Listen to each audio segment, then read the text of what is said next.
j'aimerais te proposer un défi pour aujourd'hui. C'est d'être le parfum de Dieu là où tu es, de diffuser son parfum là où tu es aujourd'hui et penser avec cette pensée simple, comment est-ce que je peux diffuser le parfum de son amour là où je suis, dans mon travail, là où je suis avec ma famille, mes amis. Dans 2 Timothée 4, 18, il est écrit: «Le Seigneur me délivrera». On a vu ça tout à l'heure.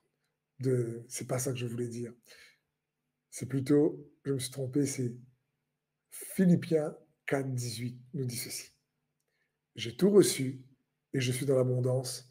J'ai été comblé en recevant d'Épaphrodite ce que vous m'avez envoyé comme un parfum de bonne odeur, un sacrifice que Dieu accepte et qui lui est agréable».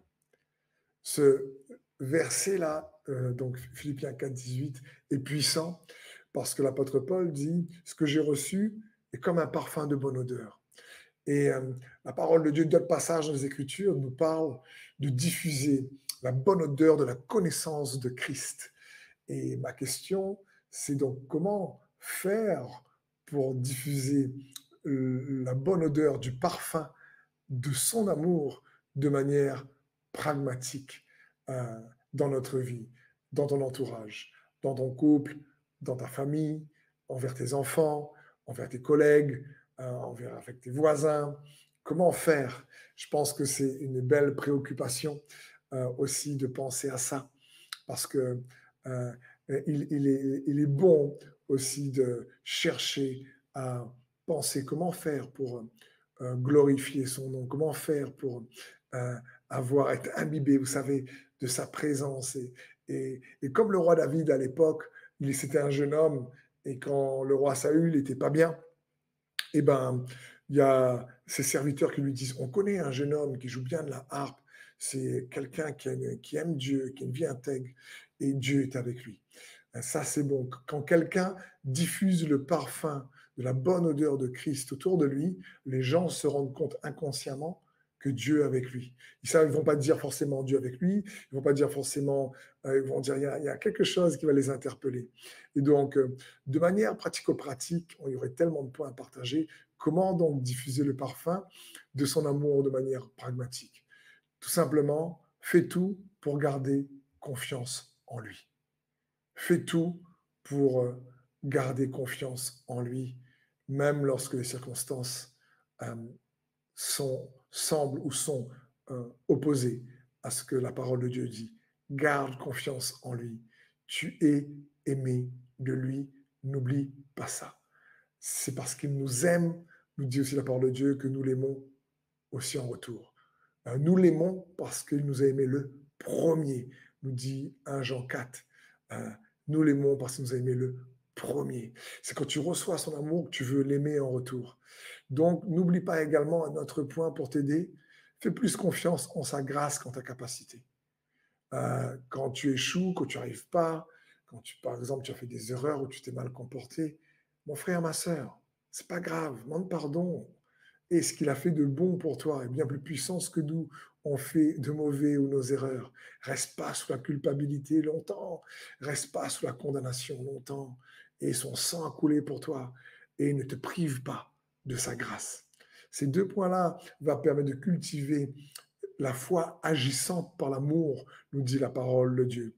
Et un autre point, ça peut paraître simple, mais pourtant, c'est prends soin de son peuple, autrement dit, traite bien les autres. Vous savez, quand l'apôtre Pierre a renié Jésus 3 fois lors de la crucifixion de Jésus, euh, Jésus ensuite ressuscité vient le voir et lui pose en 3 fois cette question: Simon, fils de Jonas, m'aimes-tu? Il dit: Simon, est-ce que tu m'aimes? En 3 fois. Et à chaque fois, Pierre dit: Tu sais que je t'aime, tu sais que j'ai de l'amour pour toi. Mais il ne savait plus trop où se mettre parce que il se sentait coupable d'avoir renié Jésus, quoi. Il se sentait coupable d'avoir douté, il se sentait coupable d'avoir échoué. Et Jésus lui fait aucun reproche, lui fait grâce. Et Jésus lui montre comment exprimer en retour l'amour qu'il a pour lui. À chaque fois, Jésus lui dit, nourris mes brebis, paie mes agneaux. C'est comme si Jésus dit, eh, sers mes frères et sœurs, sers mes enfants, sers mon peuple, prends soin d'eux, traite-les bien. Donc, c'est une des manières de diffuser le parfum de son amour, c'est aussi d'apprendre à nous traiter bien les uns les autres, avec amour, d'apprendre à nous considérer les uns les autres, d'apprendre à nous bénir les uns les autres, malgré parfois les désaccords, malgré parfois les incompréhensions. Euh, Être en désaccord ne nous empêche pas de nous aimer pleinement, mais ne pas laisser ces désaccords créer des calomnies, des médisances, mais surtout laisser son amour nous conduire, nous triompher et faire en sorte que dans notre discours, eh ben, il y ait un discours qui construit la paix, qui construit les relations, qui soit comme un parfum aussi de déclaration de foi les uns envers l'autre, qui fait ressortir le meilleur dans l'autre. Parce que c'est ça être le sel.